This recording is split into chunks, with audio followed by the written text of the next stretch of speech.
Hello everyone and welcome to our presentation. My name is Karel Gonzalez and today we'll be exploring two vital topics that are shaping global conversation today: terrorism and peace education.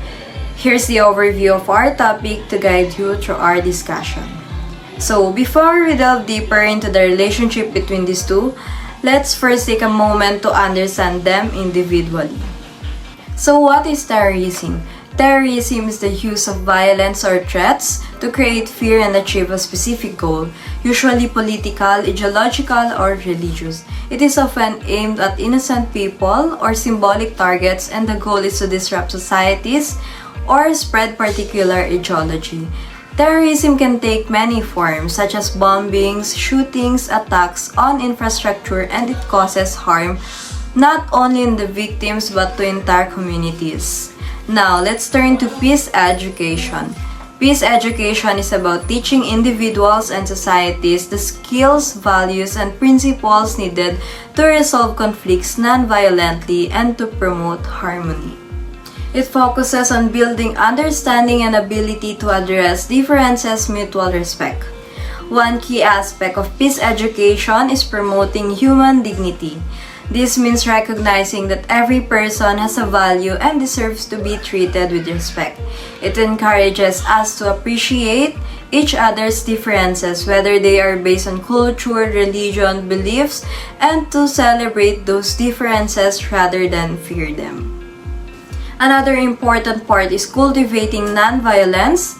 Peace education teaches us that violence is never the answer to problems. Instead, it encourages peaceful ways of resolving conflicts like talking through disagreements or finding common ground. Peace education also focuses on fostering cooperation and sustainability. This means working together to solve global problems such as poverty, environmental issues, and inequality in a way that benefits everyone. Now and in the future, it's about building a world where people cooperate to make society better for all. Finally, peace education stresses social justice, which means ensuring that everyone is treated equally and fairly. It advocates for human rights and encourages us to stand up against injustice, whether it's our own community or around the world.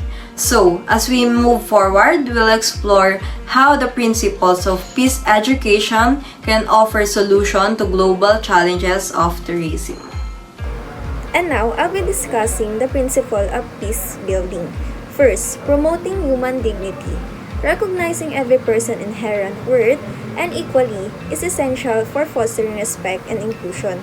Here in Philippines, initiatives like Pantawid Pamilyang Pilipino program or for peace affirm the dignity of unfortunate Filipino by providing them access to education and healthcare. Second, cultivating nonviolence. Teaching nonviolence and approaches to resolving conflicts reduce the risk of escalation. Here in Philippines, peace education program in barangays aim to address armed conflict and promote nonviolence among youth. Third, fostering cooperation. Teamwork and collective problem-solving create a sustainable solution to shared challenges. Here in Philippines, the Bayanihan spirit, a Filipino tradition of communal unity, displays a cooperation disaster response effort, such as during typhoons and especially during the pandemic. Sustainability and social justice. Peace is linked to addressing environmental issues and ensuring fairness in our society. Here in Philippines, campaigns against mining in Palawan highlight the intersection of ecological preservation and protecting indigenous people rights. Analyzing the role of individual and group differences. First, individual differences. This includes variation in personality, values, beliefs, emotional intelligence, and life experiences. So, what is the positive impact of this? Encouraging diverse perspective can lead to innovative solution.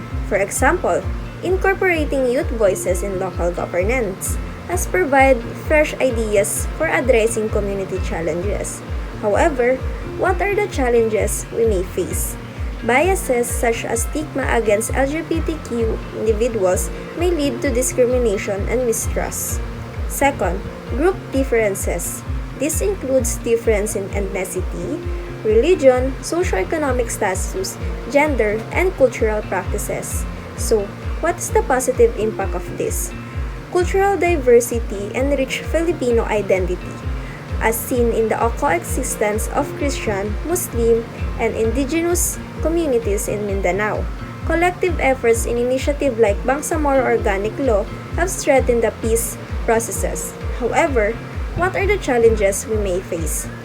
Ethnocentrism and resource competition, such as diffuses over a central land and Cordillera, can lead to tensions between them. In conclusion, peace requires embracing the principle of human dignity, nonviolence, cooperation, and justice.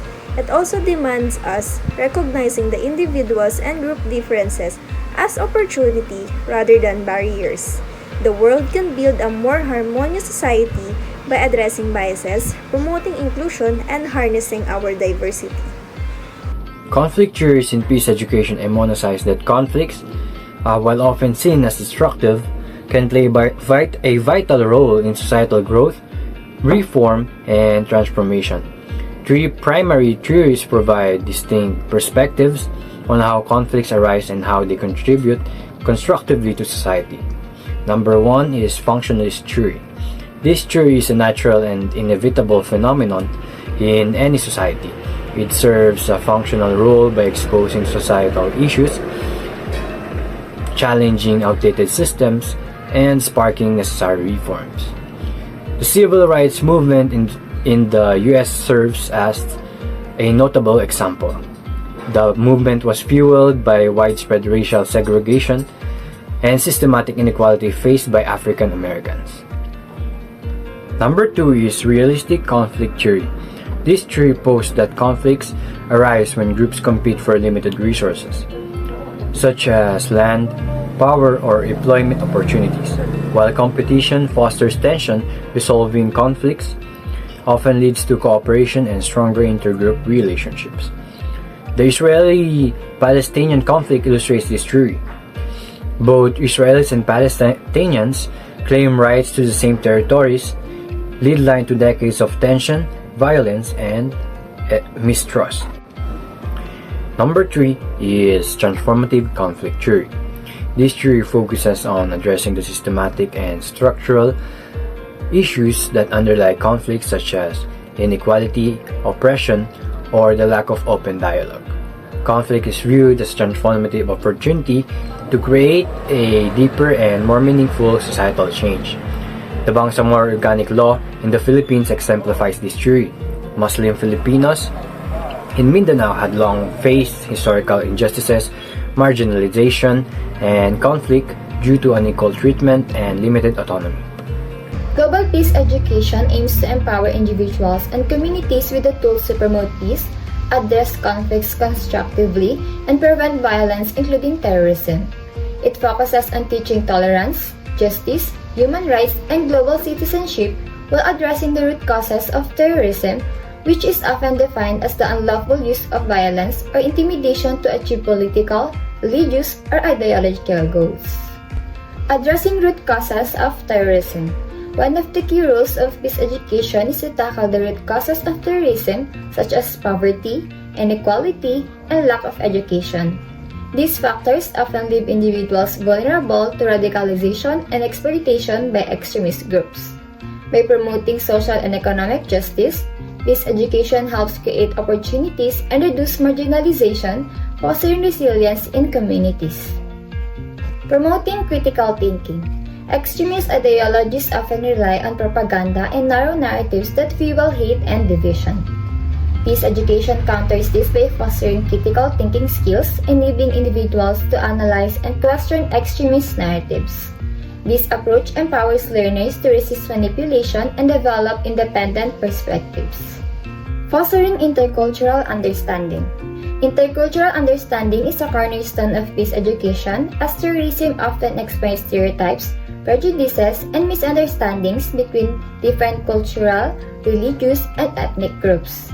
By teaching empathy, mutual respect, and cultural sensitivity, peace education promotes unity and cooperation across divides. Programs that encourages intercultural dialogue or exchange help participants recognize the value of diversity and the shared humanity of all people. Advocating for nonviolent conflict resolution. Peace education emphasizes nonviolent methods for addressing grievances and conflicts. Skills such as negotiation, mediation, and open dialogue are central to this approach, offering alternatives to violence. By demonstrating that conflicts can be resolved peacefully, peace education challenges a belief that violence or terrorism is the only solution to achieve goals. Workshops on conflict resolution, for instance, can equip individuals and leaders with practical tools to mediate disputes within their communities.